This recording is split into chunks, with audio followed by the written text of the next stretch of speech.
Hi, I'm Eddie Judd, 1990 graduate of Taylor University. My Ollie Story. It was 1988, and we were at the drama banquet at the end of the year, and Ollie announced that the fall show for the next season would be The King and I.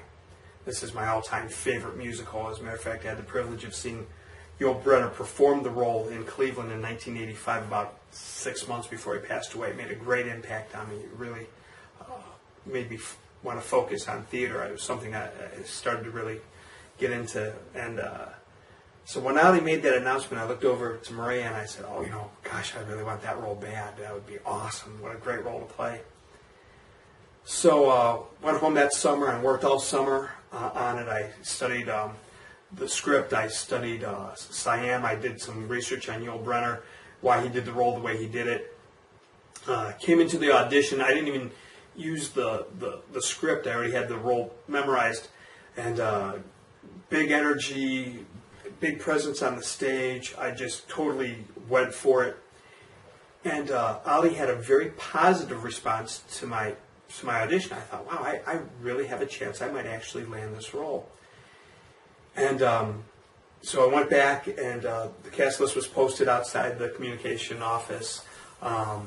And I looked at the cast list, and there was Jack Luger as the king. I said, oh, that makes sense. Jack's tall, he's good looking, excellent voice, every characteristic you could possibly want in the leading man. So that made sense. So I kept looking, trying to find out where I might be on the cast, and I wasn't on the list. I was like, wow, I must have not done real well or something. I don't know what happened.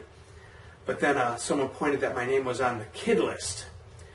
You see, Ollie doesn't do anything small, so he auditioned all the kids in the Upland area. I mean, all the kids. The professor kids were especially interested in it. So, like, the Cosgrove boys were in it, and all four of the Whipples were in it. So there I was, on the kids list, and there was my name, Eddie Judd, Prince Chulalonghorn. And I said, oh, I'm going to play a 12-year-old. Okay. I was 5'6", 130 pounds soaking wet back then, so I guess I could see that, but, I think I was a little offended at first. So I went into Carol and I said, hey, guys, how's it going? And Carol's like, oh, I'm so excited for you. You got the Prince. That's going to be such a great role for you. And I wasn't real excited about it. And I said, I don't know if I really want to do that. I said, no, I don't know. And she said, oh, well, you better talk to Ollie then. I said, yeah, you're probably right. Carol always gave me good advice. So went to dinner, calmed down, went back to the room, called Ollie, and I said, hey, can I sit down and talk to you about this casting decision? And, of course, he's like, oh, absolutely, let's sit down. And I fully expected him to give me a date, next week or something like that about sitting down in his office and going through it with me. No. Ollie said, well, here's my address, and come over right now.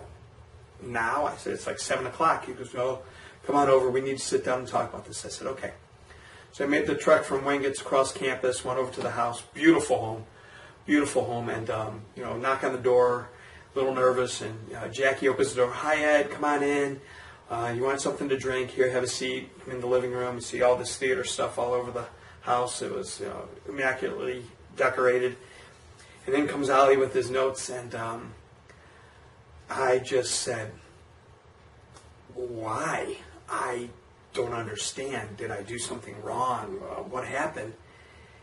And I went on and I said how much I worked on the role, and I thought I had a chance at the role, and I wasn't even on the adult list, but I'm on the kids list. What happened? And Ollie didn't say a word. He just sat there how he always did. He kind of just put his head to the side, and he'd touch his beard every once in a while, and he'd look at you in the eye, and you really felt like he listened to you. And then he'd take that beat when he would talk, because Ollie would never say anything mundane. Never. How's the weather? He just wouldn't do that. So he would take the beat, and he said, well, Ed, your audition was excellent, and yes, I was considering you for the king, but, well, Ed, I auditioned about 80 kids, and I thought one of them might be able to play the role of Prince Chulalonghorn, but I found a Lewis, but none of them could play Prince Chulalonghorn. And at your audition, you were very energetic, and you had the line memorized. You owned the role. You were just so enthusiastic with it. I know it's your favorite play, but I really need for you to play the prince for me. And I'm still not getting it. I'm like, wow, why? Did I do something wrong? Can I audition again? And then he stopped me and he says, Ed,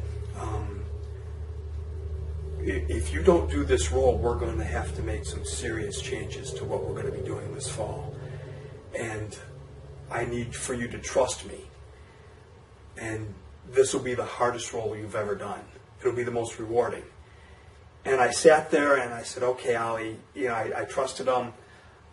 I didn't get what he said until probably 5 weeks after the show, when I wasn't thinking and upset about it and offended by it. It was probably my immaturity at the time, or maybe my ego, I don't know. But what he was saying to me was that I had to stop thinking about what I wanted, and I had to do what was best for the cast. I had to do what was best for the show. And that stuck with me. It affected me greatly, because every time I've directed a play, whether it was at the middle school level, at the high school level, at the community theater, any play that I acted in, I would tell this story about how Ollie asked me to trust him to do what was right for the show. And obviously that God's wisdom was just pouring out of that man, because I still use it. It's not his wisdom, it was God's wisdom, but it was a humbling experience to see that. And he was dead on. It was definitely the most challenging role that I ever done, and the most rewarding. And the genius of it was that he had an adult supervising 30 to 35 kids during rehearsal. Of course, that was as bad as the kids, because I was trying to act like a 12-year-old at the time. So I was getting as much trouble as he was. All the other kids. It was kind of funny. But it was interesting, because we would be in the midst of rehearsal, and he would tell the kids to do something, and he would say, well, Ed, and then I would do what he was asking me to do, and the kids would all follow me. So it really was genius to put me in that role, because I was able to help the kids to do what they were doing, and because I was like the big brother, they all wanted to make me happy. So we'd play and goof around, and then I'd show them how to do things, and it worked out real well. So once again, that was my Ollie story. It's amazing that something as simple as a casting in a show would make such an impact, but it humbled me to the point that I had to realize that it wasn't what I needed or what I wanted, but I had to do what was best for others. And even when we were building sets, his big thing was, well, Ed, you just got to do what works. And that's kind of been my mantra all these years. If it's not working, we just have to do what works. And I think that's probably the greatest bit of wisdom he's ever given me.